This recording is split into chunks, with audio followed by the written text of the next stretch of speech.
Hey guys, Ken here from Epic Treasure. Hope you're having a great day. It's a beautiful sunny day here on the Oregon coast. I'm just downstairs in our living room in our new home, enjoying the morning. And you hear water running in the background, and this is what it is. This is our video that we play on our TV set, different scenes. And today I want to run cold water, a nice brook and a waterfall, because it is hot today. It's going to get hot, so I want to be able to look at that, and maybe that help me feel cooler. So on today's video, I wanted to talk to you about something that we all experience every summer, and that's the eBay summer slowdown, when sales take a hit. It amazes me. I've been doing this a number of years, and it still amazes me that I still see people like on YouTube freaking out over the fact that their sales are taking a hit during the summer. Like it's something new. Like, oh, I don't understand what's happening with my sales. What is eBay doing to us? They're punishing us. No. They're not punishing you guys. It's just the ebb and flow of business. It happens every summer. Okay, you're going to get people that are going to go on vacation, and that's primarily where they're spending their money, on vacations. They're not buying things, especially if it's in a niche market, where it's not really needed. It's just wanted. So I want to encourage you, don't freak out over the summer slowdown, per se. Sales will pick up. I've actually gone times where I've had a low of like not making a sale for 6 days. It's the ebb and flow of business, just the way business works. It slows down in the summer and bounces back in the fall and then the winter around Q3, Q4. And that's what you should really be spending your time on, is ramping up for those quarters. Spend this time listing more items, because as you know, the more you list, the more you have a chance to sell. That's been a basic principle on eBay to be proven true over the decades. But don't freak out over it. And whatever you do, don't quit. I got caught up in that years and years and years ago, and I'm talking like 10 years ago. I first started in Postcards like 10 years ago, and I let it go a couple of months, and it wasn't producing fast results, what I thought. And what happened was I quit.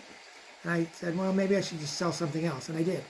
I sold Hot Wheels, I sold camera equipment, but I came back to Postcards. And the reason I think I came back to Postcards is because it is a niche market. You've heard the expression, I'm sure, the riches are in the niches, okay?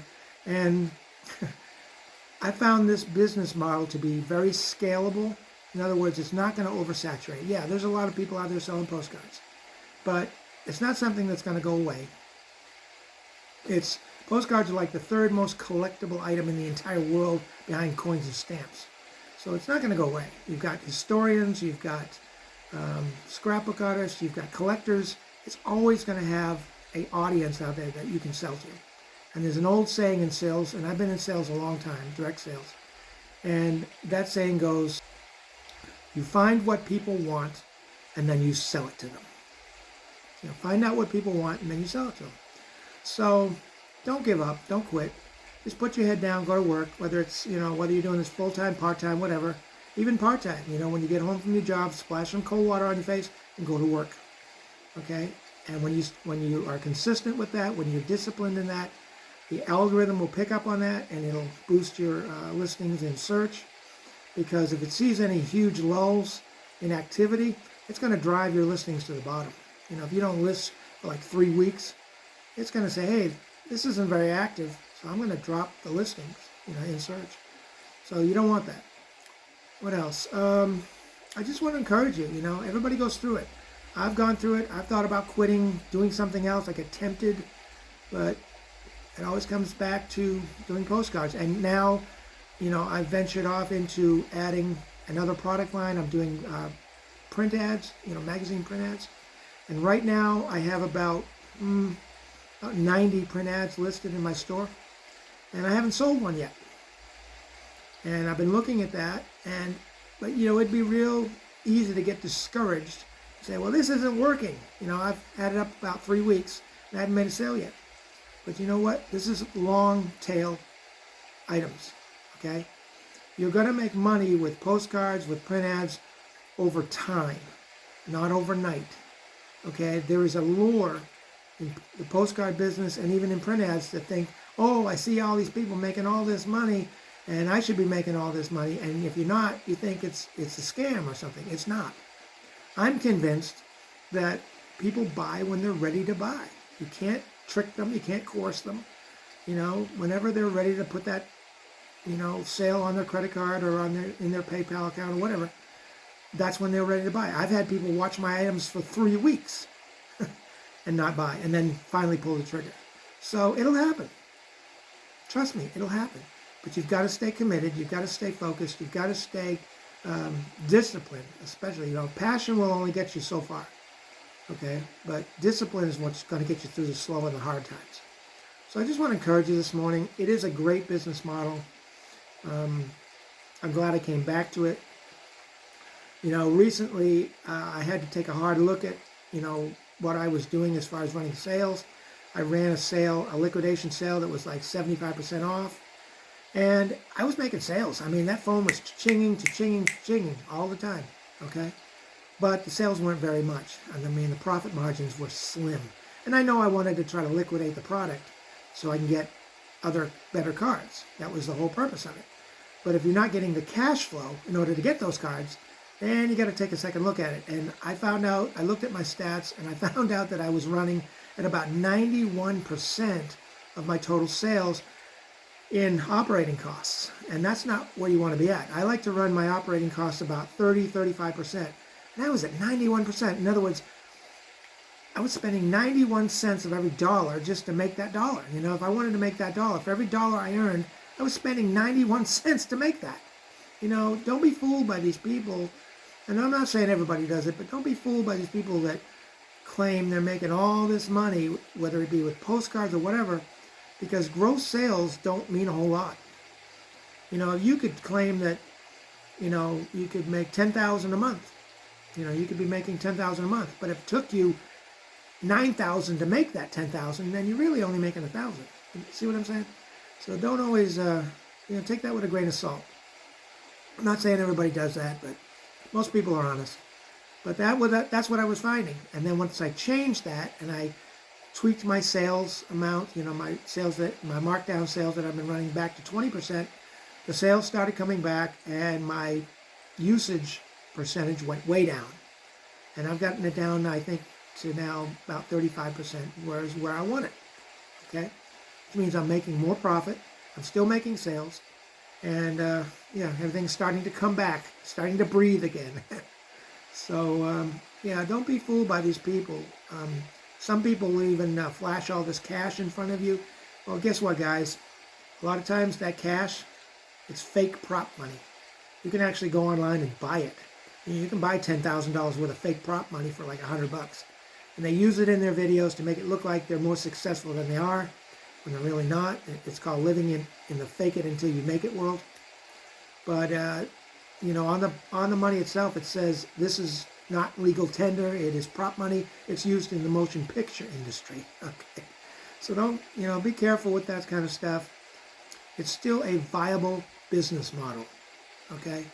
And like I said, it is scalable, but it's going to happen over time. I mean, people that are highly successful in this business are, you know, people that have been in it 10, 15, 20 years. I mean, Popeye's Postcards, everybody knows Popeye, right? He's been doing this for like 26, 27 years, okay? Even when he was working full-time, he was building his business. So it takes time. So if you're looking for a get-rich-quick thing, this is probably not for you. You know, you need to be selling something else. But if you're looking to build something over time, you know, I try to help people with my knowledge. I'm always learning from other people that are more experienced than me. You know, I've always been a firm believer in that you learn from those who do it better than you. I'm always watching other videos, see if I can pick up on things that they're willing to share, and then I try to share those things with you guys to help you. But I can understand, you know, especially when you're first starting out in the postcard business. You know, I didn't make my first, you know, when I started in postcards, I started in January of 2020. And I didn't make my first postcard sale for 3.5 weeks. And I was listening every day, and I had hundreds of postcards up. And finally, it kicked in. Because, see, what people are looking for is consistency. You know, they'll keep coming back to you to see if you got anything new. You know, just like with any store front, whether it's online or offline. And that's another thing. You know, when you think about business in general, even if you have an offline business, like if you had a brick and mortar franchise, they tell you ahead of time. Now be prepared, because it's going to be at least 5 years before you see a profit. And people that are business minded understand that, and they fully accept that. So don't think it's any different with an online business. It's going to take time. You know, a lot of people will tell you this is a long time thing, a long tail items. You know, you might not see a sale for months, but it doesn't mean it won't sell. It just means people have to get used to seeing you. And the more they see of your items, the more they see the consistency of it, the more they see new items in your store, then they might start following you. And then they're going to sit there and watch it. I have had people watch me for weeks before they pull the trigger. You know? So don't be discouraged. It'll happen. It's a great business model. It's a great business to be in, because you've got collectors, you've got hobbyists, you've got scrapbook artists, historians. You know, I love it when people contact me and they tell me the story behind the postcard, like my grandfather was in that postcard, or I served on that particular ship, or I used to own that particular mom and pop restaurant that's not there anymore. Now it's now condos. You know, it creates memories, and that's what keeps the interest going. So it's a great business model to be in. And like I said, I try to do these videos to help you out as best I can. And I hope you get stuff out of the content I bring.